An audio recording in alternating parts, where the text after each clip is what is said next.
Hello my dear friends, you're on the Military Summary channel, and today we will discuss the situation in Ukraine on the 24th of May of 2023.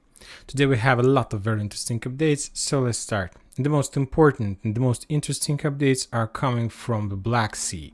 As you can see, there are a lot of icons in this area, and probably you've heard that today the Russian Navy ship was attacked by the Ukrainian Navy drones, and the Russians are saying that there were at least 3 drones who were attacking the Russian fleet, the Russian ship. There was like intelligence ship. And also the Russians are saying that, as you can see, this blue line, this is the gas and oil pipeline in Black Sea that goes from the territory of Russian Federation to the Turkey. So the Russians took a decision to deploy a naval fleet in this area, a ship whose main job is to protect this pipeline, because based on the facts on the previous year when the Western countries made a terract on the Russian Nord Streams, so that's why the Russians took a decision to protect the last pipeline in the Black Sea.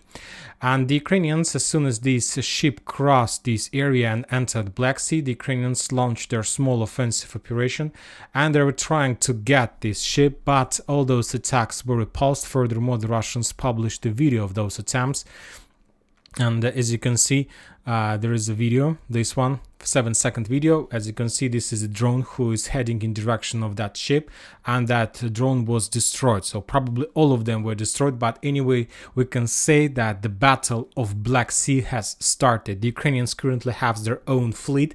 It's a drone fleet, of course, but anyway, we know that this weapon is successful. I believe that since the beginning of special operation, the Ukrainians managed to upgrade these fleets, these systems, and probably this is a very big pain for the Russians. At least this is going to be a very big pain in the future. For now, this pipeline is secured. The Russians hasn't lost this ship, but we'll see what is going to be next. Furthermore, today the Russian sources published that the United States of America launched another intelligence mission above the Black Sea. So as you can see, this is the Global Hawk. Today he was flying above the Black Sea and trying to analyze and to collect as much as possible information from Crimea and probably from the area of the fierce fightings with the drones. And furthermore, for example, from the Russian side, they published another video of military exercises on the territory of Crimea. As you can see, there is a smoke that the Russians were sending and making smoke on the territory of the Crimea bridge, and that the whole exercises was about to create the situation and to cover the entire bridge with the fog. And so that was some kind of military exercises. Probably the Russians understand that Ukrainians will make more attempts to destroy Crimea bridge, and probably they have already found some kind of solution, or they were trying to test the system, and probably that was the reason of the flying of the Global Hawk above the Black Sea. They were trying to collect as much as possible information about the situation as well. And that's it about the situation in Black Sea. Let's move further. More updates we received about the head of Ukrainian army, the commander-in-chief of the armed forces of Ukraine, Zaluzhny.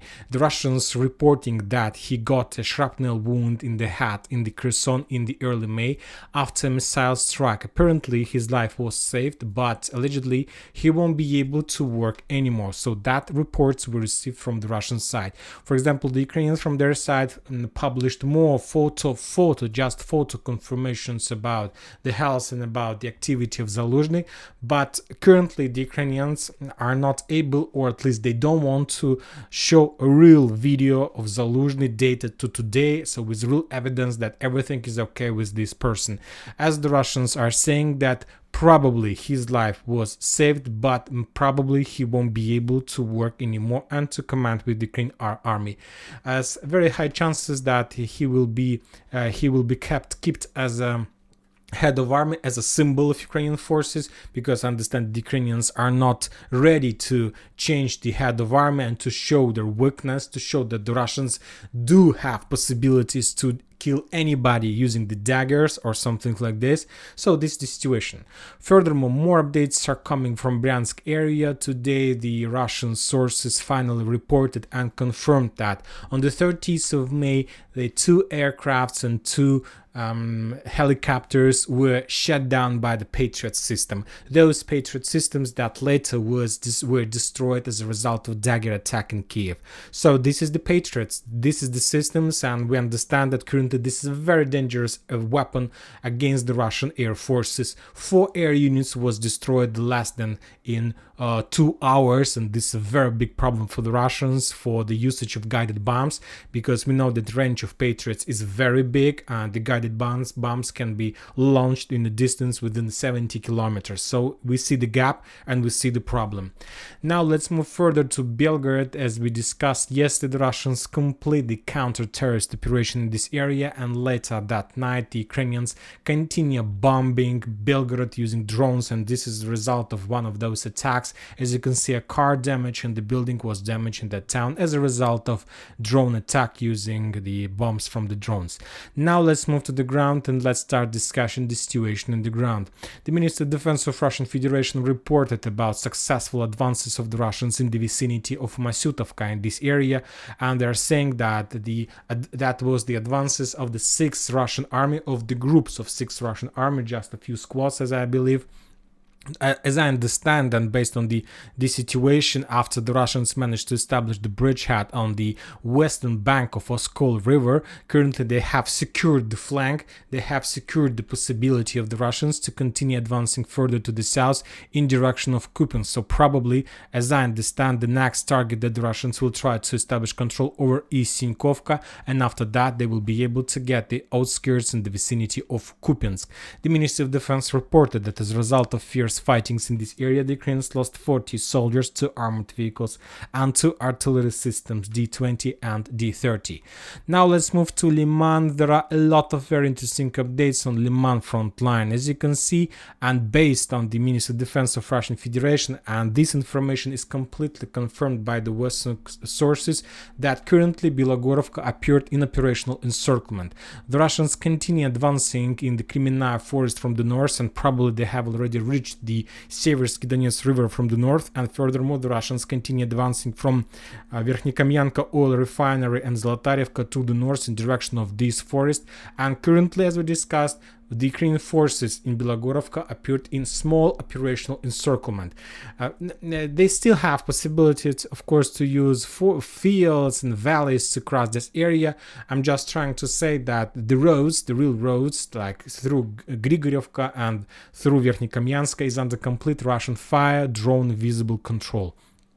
Furthermore, during the previous 24 hours, the Russians reported about another destroy of ammo depot of 54th Mechanized Brigade. So this is the 54th Brigade, and they're located in this forest. This is their area of responsibility, and the Russians are pushing in this area. I'll remind you that special unit Akhmat was mentioned in this, was seen in this area, and furthermore, the Russians destroyed another ammo depot of 112th Brigade in Grigorovka, and furthermore, the Russians destroyed another ammo depot of 10th Storm Brigade, Mountain Storm Brigade in Slaviansk. Furthermore, there was some explosions in Zvanivka, so probably another ammo depot was destroyed. So as you can see, during the previous 24 hours, the Russians were mainly concentrated on destroying of ammo depots in this area and fuel depots as well, as I understand.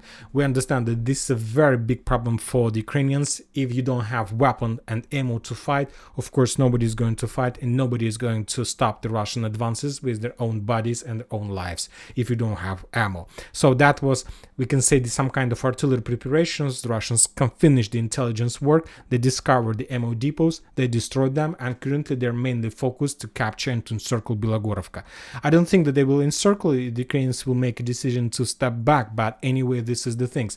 So, and now you can see this is like the picture of the global scope, and the Russians advancing from the north in direction of Kupiansk, and the global direction is of course Liman and Izyum, and from the south they're attacking the direction of Bilogorovka, and the main direction is Slaviansk. So the Russians took a decision to maintain their northern flank and to begin the preparation of the greatest battle of this year, of this probably century, for Slaviansk, agglomeration that probably will take place in the end of this year, or the beginning of this battle will be started in the end of this year.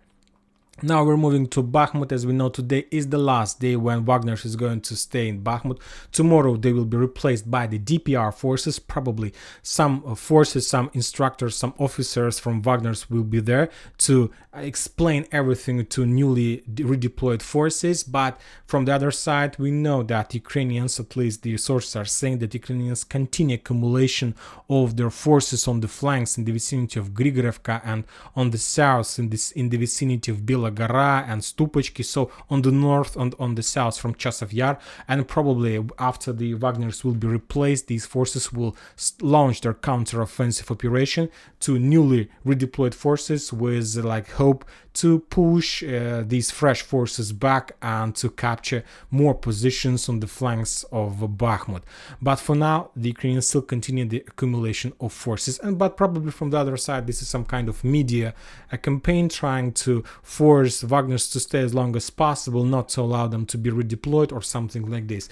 The Russians also reported that as a result of air defense work, they managed to shut down MiG-29 in Grigorevka. Probably this is the newly sent MiG-29 from Poland that are able to carry Storm Shadows missiles. So this is a very big damage for the Ukrainian air forces, I believe. So the Russians reported about some explosions in Konstantinovka. They haven't provided any numbers, but as we understand, this is the railroad station, railroad logistic hub that Ukrainians use for supporting their forces on the Bakhmut bridgehead. Now we're moving to Avdiivka. Avdiivka is the area where the Ukrainians made few attempts to launch their own counter-offensives in this area. They were attacking from Avdiivka, trying to maintain their bridgehead in the vicinity of this area and not to allow the Russians to complete the encirclement and not to allow the Russians to repeat the Bakhmut strategy. And as a result of those attacks, all of them were repulsed by the Russians, and the Ukrainians were forced to step back inside of Avdiivka. Furthermore, the Russians reported that as a result of artillery attack or maybe missile attack, they destroyed another headquarters of 110th Mechanized Brigade in the vicinity of Avdiivka. Few attempts were made by the Ukrainians to penetrate the Russians' defense orders in Marinka and to return positions in the western part, but the Russians hold their positions strongly and they pushed the Ukrainians back, and the Ukrainians were forced to step back without any success in this area. The Ministry of Defense of Russian Federation reported that the entire losses of the Ukrainians along the Donetsk front line, the losses were around 150 soldiers and 8 armored vehicles, including 1 tank, 2 ammo depots, 1 headquarters, and 1 MiG-29 in the vicinity of Bakhmut. Now we're moving to the South Donetsk and Zaporozhye area. There were no important updates, just regular artillery duels, just regular fightings and the work of commanders and scout, DRG, and so on. The Russians reported that as a result of those events, the Ukrainians lost 125 soldiers, 3 armored vehicles, and 1 artillery system Stab B. The Russians haven't provided, of course, their own losses, so it's up to you, of course, to believe or not these numbers. I'll remind you that we're using these numbers just to understand which area is the main, which area is very important based on the report of Ministry of Defense. And the final area is Kherson area. Today the Russians reported about explosions in Nikopol, the town that located in front of Zaporozhye power plant, and explosions in Kherson.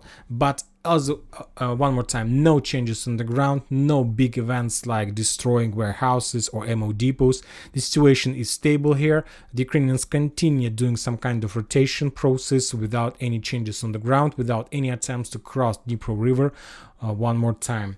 And that's it for this video. Military Summer channel reminds to condemn any violence in Ukraine. Thank you for your watching. Subscribe to my channel, put your likes, join my Patreon, and have a good day. Bye bye.